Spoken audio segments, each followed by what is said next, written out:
There's a photograph that survives from Jonestown. In it, hundreds of people are gathered in an open-air pavilion somewhere deep in the Guyanese jungle.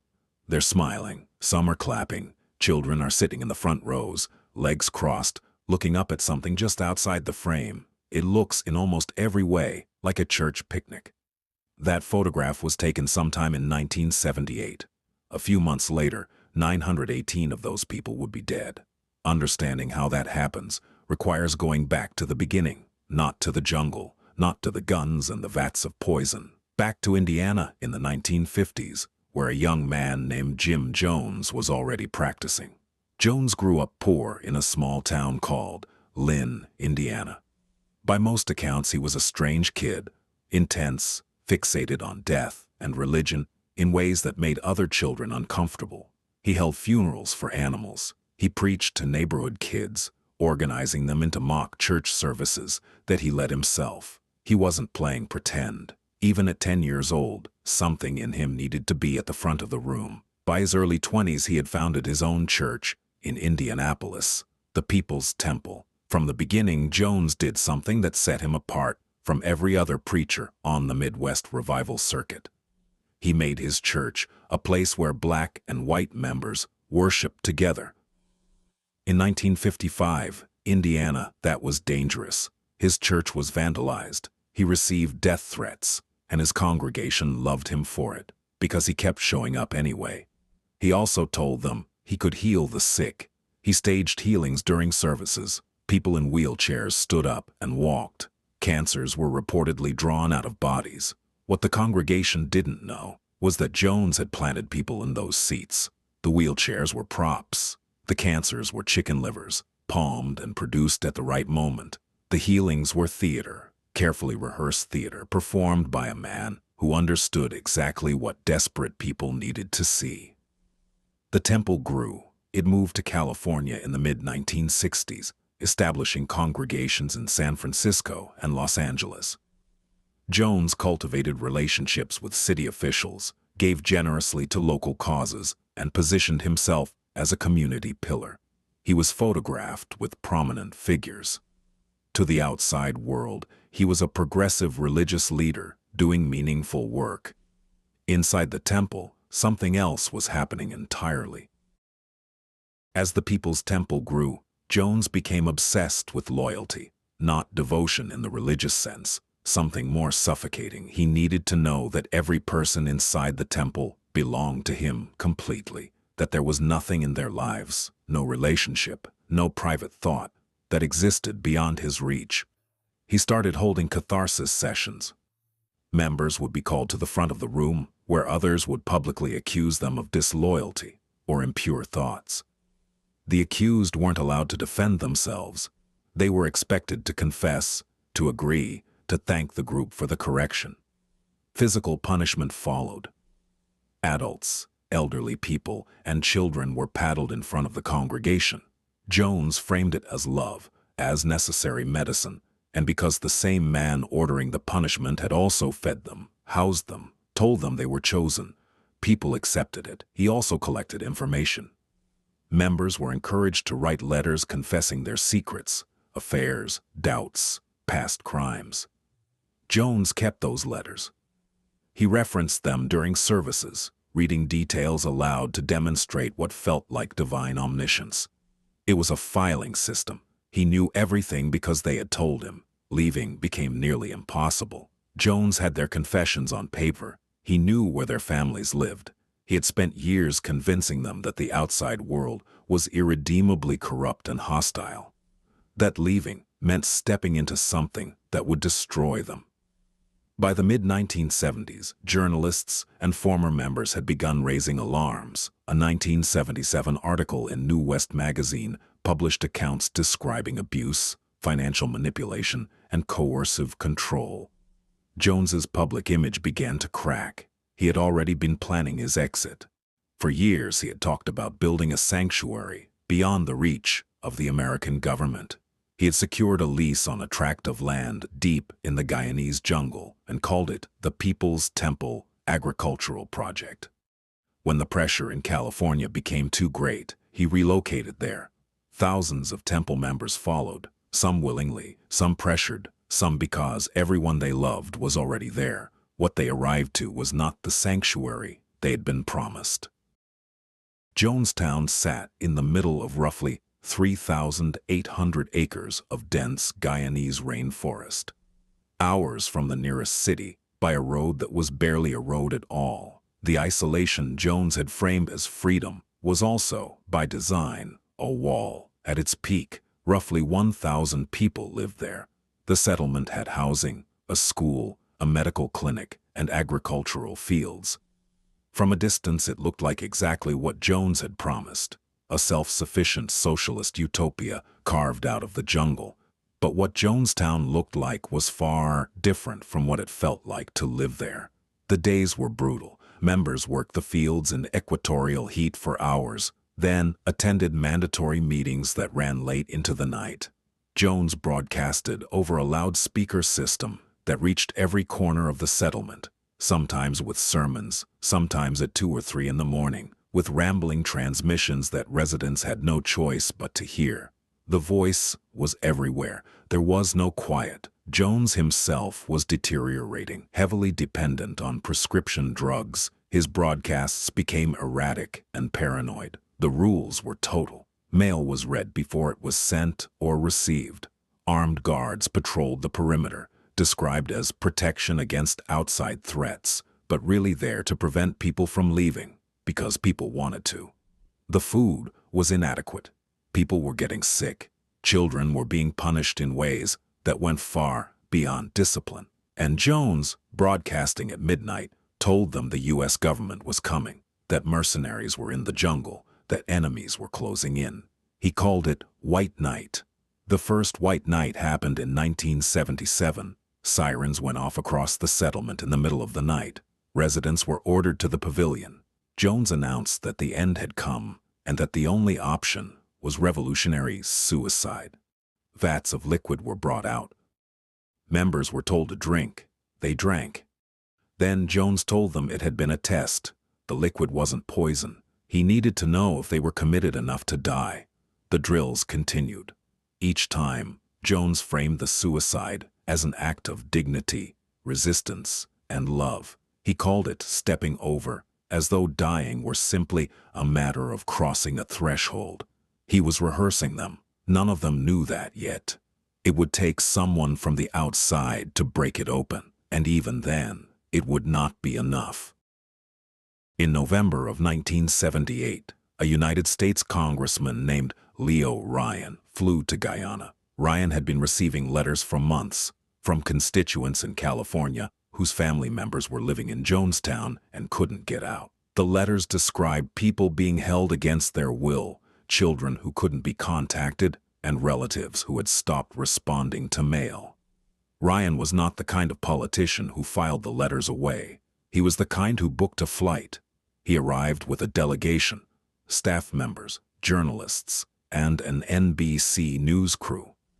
Jones had not wanted them to come. He had stalled, negotiated, tried every available channel to prevent the visit. But a sitting U.S. congressman requesting access to American citizens living abroad was not something he could refuse without raising exactly the kind of alarm he was trying to avoid.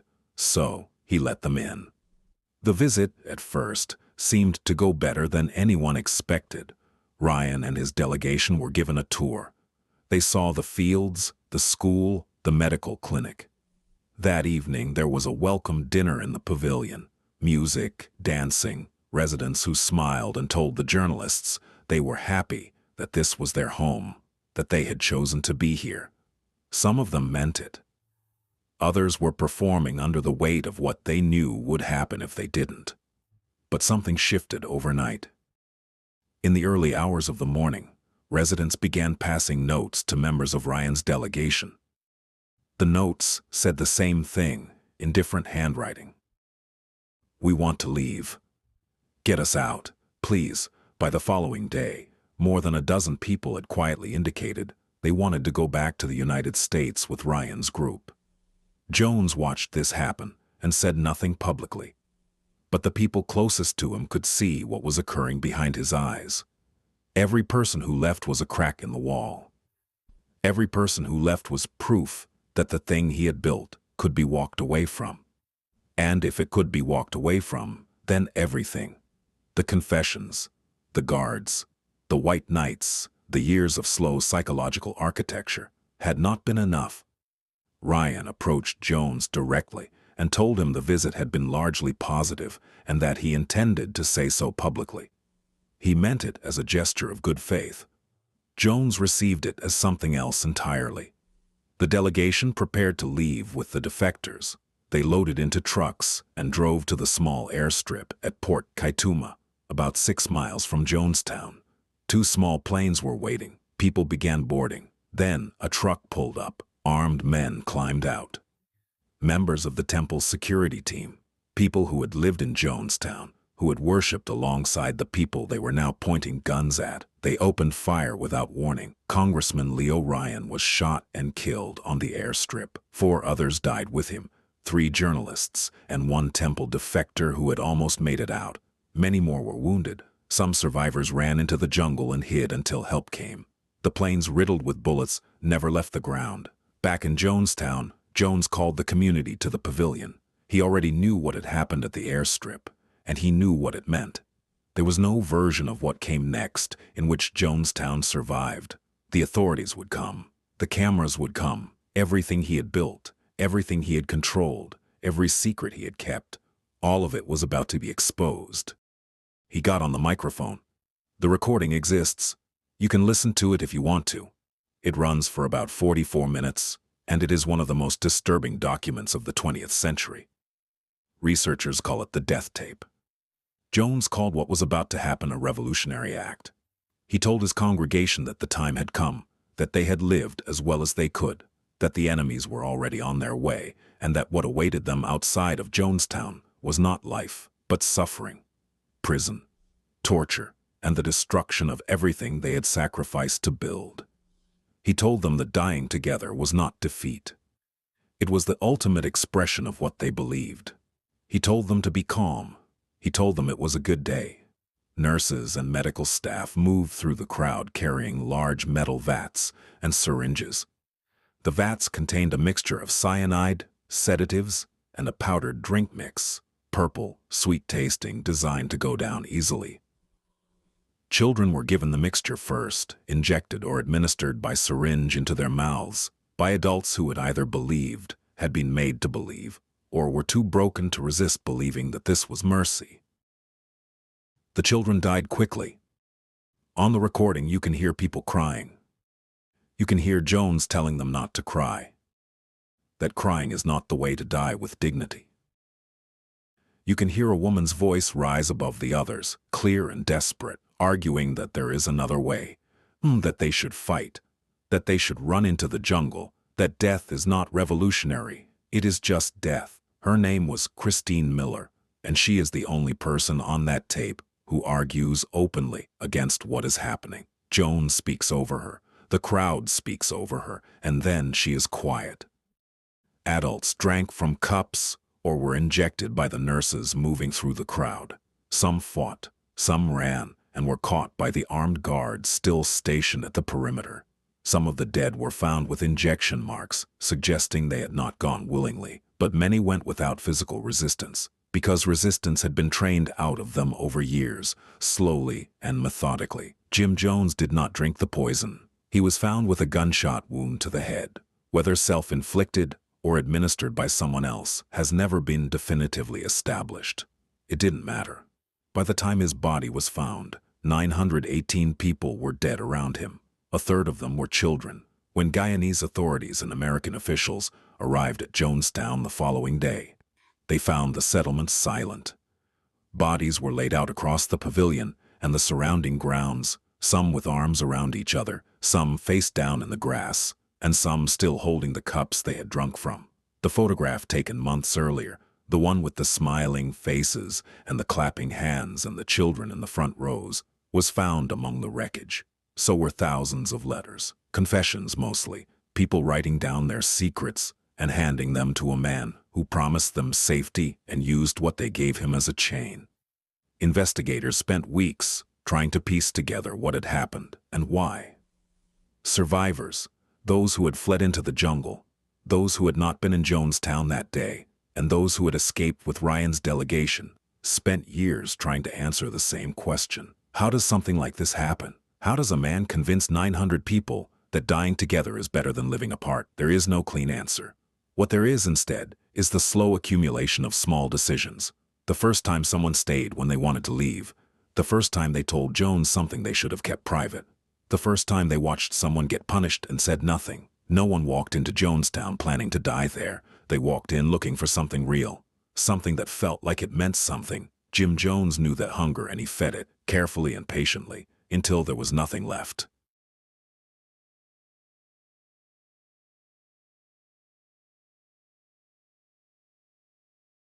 In March of 1997, an anonymous tip brought San Diego County Sheriff's deputies to a large rented mansion in the wealthy suburb of Rancho Santa Fe, California. The caller said there were dead people inside. The deputies assumed they were walking into a crime scene. What they found was harder to explain than that. 39 people were lying on bunk beds and mattresses throughout the house, arranged neatly, arms at their sides. Each one was dressed identically: black shirt, black pants, brand new black and white Nike sneakers. Each one had a small packed bag near their feet, as though they were waiting for a flight. Purple shrouds were draped over their faces and chests. There were no signs of struggle, no forced entry, no indication that anyone had tried to stop what had happened or leave before it was over. They had all died willingly, together, on a schedule they had planned themselves. The group was called Heaven's Gate, and to understand how 39 people ended up in matching outfits, waiting for a spacecraft that never came, you have to go back 25 years, to a hospital in Texas, where two people should have never met. Marshall Applewhite was 51 years old in 1972, and his life had recently fallen apart. He had been a music professor with a promising career and family. Then his marriage collapsed, he lost his position, and he checked himself into a psychiatric facility in Houston, struggling with what he later described as a crisis of identity and purpose. He was looking for something that would make sense of his life. Bonnie Nettles was a nurse at that facility. She was 44, deeply interested in theosophy and mysticism, and had been searching for years for something she couldn't quite name. When she met Applewhite, something between them locked into place almost immediately. Within weeks, they were inseparable, not romantically, but with an intensity that people around them found difficult to describe.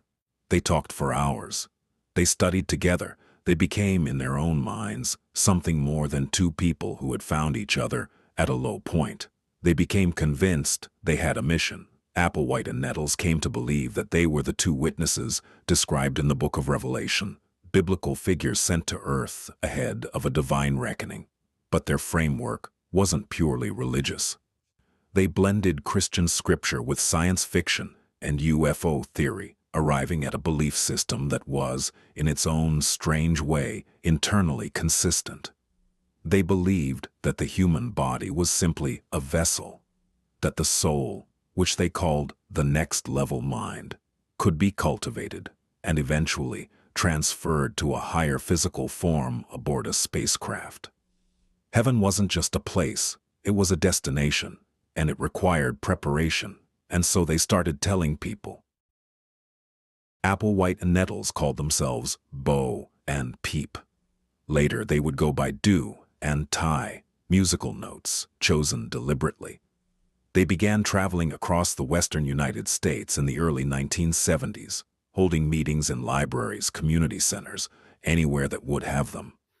They spoke quietly and with absolute conviction about what they believed, that a transition was coming, a harvest, an opportunity for souls who were ready to leave the human level behind.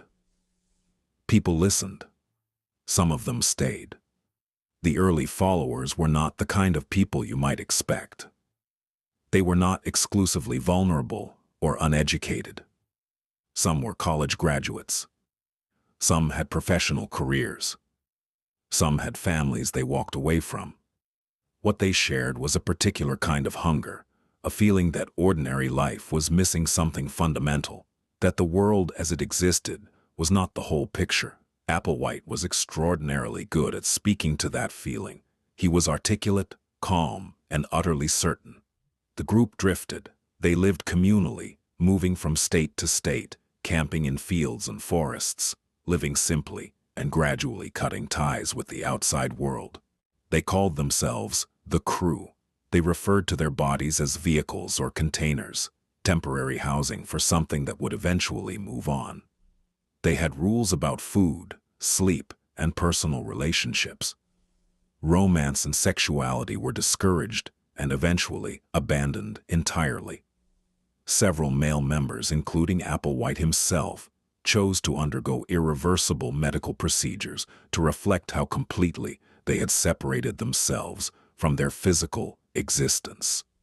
Bonnie Nettles died of cancer in 1985. Her death should have unraveled everything. She was in many ways the emotional and spiritual anchor of the group, but Applewhite absorbed the loss and reframed it. Nettles hadn't died. She had graduated. She had moved on to the next level ahead of the rest of them, and she was waiting. In the logic of the group, her absence became proof that the transition was real. By the 1990s, the group had settled into a more stable existence. They lived together in rented houses, took on web design work to support themselves, and maintained a surprisingly professional presence online. Their website laid out their beliefs in careful, detailed language. They were not hiding, but genuinely wanted people to find them. In 1995, they began their final round of recruitment, posting on internet forums, uploading videos, and reaching out to anyone who might be ready to hear what they had to say. The responses were limited, but by then, the core group was already formed. The people who were going to make the journey were already there. They were waiting for a sign. It came in the form of a comet.